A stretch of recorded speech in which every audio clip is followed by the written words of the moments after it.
Hi, welcome back to my channel Maya official. स्वागत है मेरे यूट्यूब चैनल में आप सभी को। और आप लोग को बताने आया हूँ कि अक्षरा सिंह जी का न्यू वीडियो सॉन्ग जो आज रिलीज हुआ है, और ये भी बहुत ही अच्छी सॉन्ग है। आप लोग जाइए, इसको देखिए और प्यार दीजिए ज़्यादा से ज़्यादा। और इस सॉन्ग का टाइटल है दर्द दिल बाड़ है।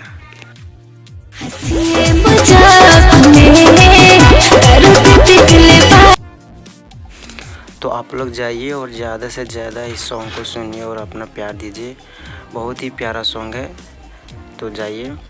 इसका खुद ही अक्षरा सिंह अपने वॉइस में गाई है, और इसका वीडियो क्वालिटी बहुत ही अच्छी है और प्यारी वीडियो है। आप लोग जाइए और देखिए। और इसका जो गाना लिखा है उसने विष्णु विशेष जी ने लिखे हैं, और म्यूजिक दिया है रोशन सिंह जी ने। अरे सॉन्ग आज ही रिलीज़ हो रहा है, जाइए आप लोग देखिए।